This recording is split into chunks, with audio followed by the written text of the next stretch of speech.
بسم اللہ الرحمن الرحیم رب زدنی علما۔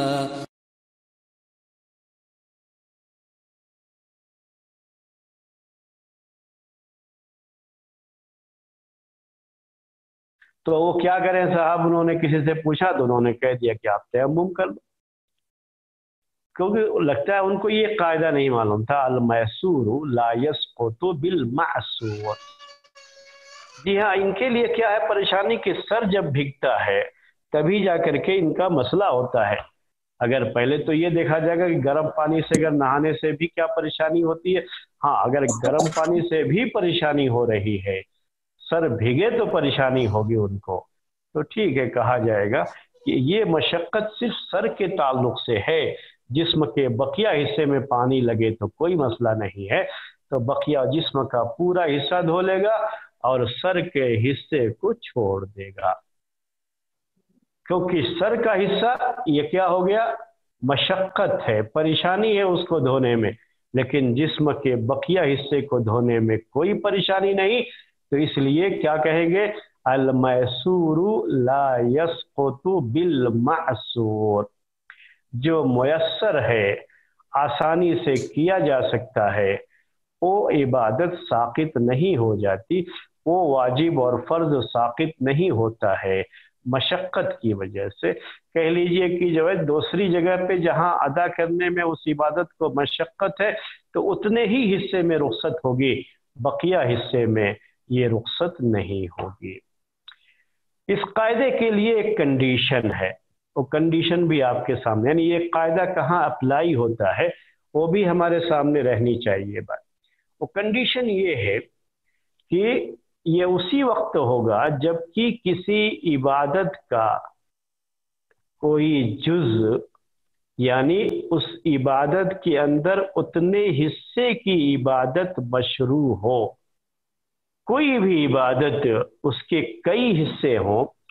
اور کئی حصے میں سے کسی ایک حصے کو ادا کرنا مشکل ہے لیکن دوسرے حصے کو ادا کرنا ممکن ہے، آسان ہے اس کے لیے، اس میں کوئی پریشانی نہیں،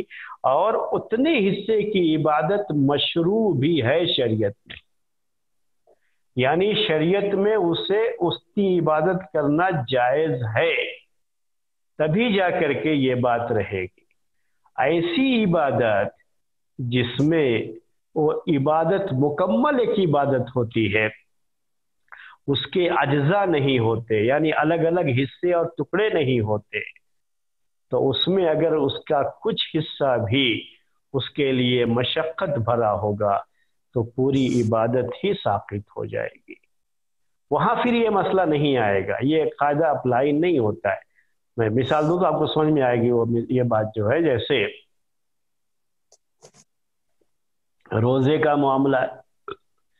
ایک آدمی کے لیے بعض لوگوں کو ایسی بیماریاں ہوتی ہیں کہ وہ بہت دیر تک بھوکے نہیں رہ سکتے، زیادہ دیر بھوکے رہ جاتے ہیں تو ان کو پریشانی شروع ہو جاتی ہے، تو اب یہ کیا ہے، دوپہر تک بھوکے رہ سکتے ہیں لیکن مغرب تک بھوکے نہیں رہ سکتے، کسی کو یہ پریشانی ہے، تو اب یہاں کیا ہے، دوپہر تک بھوکا رہنا یہ کیا ہے، اس کے لیے آسان ہے، یہ میسور ہے اس کے لیے، یعنی آسانی سے وہ اس پر عمل کر سکتا ہے، دوپہر تک بھوکے رہنے پر، پیاسے رہنے پر عمل کر سکتا ہے، لیکن دوپہر کے بعد والا اس کے لیے مشقت ہے، اس پر عمل نہیں کر سکتا، تو ہم یہ نہیں کہیں گے کہ ٹھیک ہے وہ دوپہر تک روزہ رکھے اور دوپہر کے بعد اس کا روزہ کیا ہو جائے گا، ختم ہو جائے گا، دوپہر کے بعد وہ کھا پی سکتا ہے، کوئی بات نہیں، تو اس کا روزہ صرف دوپہر تک ہو جائے گا، ہم یہ نہیں کہیں گے یہاں پر۔ کیوں نہیں کہیں گے، وجہ کیا ہے، کنڈیشن کیا تھی اس میں قاعدے میں، کہ اس عبادت کے اجزاء ہوں۔ روزے کا معاملہ یہ ہے کہ روزہ فجر صادق سے لے کر کے غروب آفتاب تک ایک حصہ ہے، وہ الگ الگ یہ حصے نہیں ہیں، اور یہ مکمل ہونے پر ہی روزہ مکمل ہوتا ہے، ایسا نہیں ہے کہ دوپہر تک جو ہے آدھا روزہ ہو جاتا ہے، پھر اس کے بعد آدھا جو ہے پون روزہ ہوگا، پھر مکمل روزہ ہوگا. ایسا کچھ نہیں ہے اس میں، بلکہ یہ روزہ مستقل ایک ہی عبادت ہے. اس کا کھانا پینا جو ہے وہاں سے فجر صادق سے لے کر کے غروب آفتاب تک کھانا پینا چھوڑ دینا، یہ پوری ایک ہی عبادت ہے. اس کے ٹکڑے نہیں کیے جا سکتے. اسی لیے اگر کسی کو دوپہر تک تو گنجائش ہے، وہ بھوکا پیاسا رہ سکتا ہے، کوئی مسئلہ نہیں اس کے لیے بیماری کی وجہ سے، لیکن اس کے بعد وہ نہیں رہ سکتا بیماری کی وجہ سے، تو روزہ اس کے اوپر سے ساقط ہو جائے گا. اگر بیماری ایسی ہے کہ بعد میں اس روزے کی قضا وہ کر سکتا ہے اور بیماری اس کی صحیح ہو سکتی ہے، اگر بعد میں بیماری صحیح ہونے کا مسئلہ ہے تو پھر ایسی صورت میں بعد میں اس کی قضا کرے گا. اگر بیماری ایسی ہے کہ بیماری صحیح ہونے کی کا کوئی وہاں پہ جو ہے امکان نہیں ہے، اور یہ بیماری مستقل بیماری ہے، ہمیشہ رہنے والی بیماری ہے، تو ایسی صورت میں وہ ہر روزے کے بدلے میں ایک مسکین کو کھانا کھلائے گا. تو یہ ایک بات کر رہا تھا میں آپ سے کہ ایسی عبادات جس میں اس کے الگ الگ حصے نہیں کیے جا سکتے، تو وہاں پر یہ قاعدہ اپلائی نہیں ہوتا ہے، یہ ضابطہ اپلائی نہیں ہوتا ہے، وہاں پر اس پر عمل نہیں کیا جائے گا. اب وضو ہے، وضو میں چہرہ دھونا ہے، وضو میں ہاتھ دھونا ہے، دونوں ہاتھ، سر کا مسح کرنا ہے، پیر دھونا ہے. تو یہ الگ الگ وضو میں کے اجزاء ہو گئے. اگر کسی ایک پر عمل کرنا ممکن نہیں ہوا یا کسی ایک کے بعض حصے پر عمل کرنا ممکن نہیں ہوا، تو دوسرے حصے پر جس پر عمل کرنا آسان ہے وہ حصہ اپنی جگہ پر اس کی فرضیت باقی رہ جاتی ہے. اب آپ کو ہم جو ہے ایک اور مثال دیتے ہیں. حج کا معاملہ ہے. حج فرض ہوتا ہے جب حج کی استطاعت ہوتی ہے، جیسا قرآن میں ذکر کیا گیا. حج کی استطاعت ہے تو حج فرض ہے. اب ایک آدمی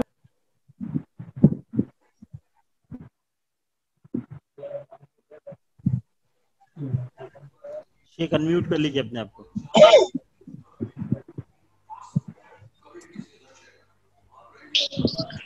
شیخ آپ کی آواز نہیں آ رہی، میوٹ ہو گیا. تو سفر کرنا اگر اس کی پریشانی، حج میں حج کی عبادت کے لیے کیا ہے کہ استطاعت اس کے لیے شرط ہے.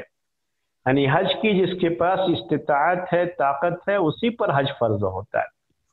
اگر نہیں ہے تو حج فرض نہیں ہوگا. اب اگر کوئی شخص اس کے پاس پیسہ تو ہے، پیسہ ہے اتنا کہ جا سکتا ہے، لیکن اس کے پاس جسمانی طاقت نہیں ہے، یعنی بیماری کی وجہ سے یا زیادہ کمزور ہو جانے کی وجہ سے وہ سفر کر کے جا کر کے حج نہیں کر سکتا. تو یہاں پر کیا ہے، اب یہ تو ٹھیک ہے اس کے لیے کہ اب وہ جا نہیں سکتا، یہ پریشانی ہے، یہ مشقت ہے، لیکن اس کے لیے آسانی کیا ہے اس میں جو شریعت نے دے رکھی ہے، وہ یہ ہے کہ اسی پیسے سے کسی اور کو بھیج کر کے اپنی طرف سے حج کروا سکتا ہے، جس کو حج بدل کہتے ہیں. تو خود اگر حج کرنا اس کے لیے استطاعت میں نہیں ہے اور حج بدل کرنے کی استطاعت ہے تو حج بدل کروا لے گا، وہ اپنا جو ہے کسی کو بھیج کر کے اپنی طرف سے حج کروا لے گا. اس کو کہتے ہیں جو ہو سکتا ہے، جو آسانی سے عمل میں آ سکتا ہے، وہ نہیں ساقط ہو جائے گا، اس کی فرضیت ساقط نہیں ہوگی مشقت کی وجہ سے، پریشانی کی وجہ سے، جس حصے کی مشقت اور پریشانی ہے. اسی طرح سے حج کی یہ عبادت کیا ہے، حج کی عبادت کے کئی حصے ہیں، کوئی ایک حصہ نہیں ہے، اور ہر حصہ اپنی جگہ پر خود ایک مستقل عبادت ہے. جیسے حج میں جائے گا تو طواف بھی کرنا ہے، سعی بھی کرنا ہے،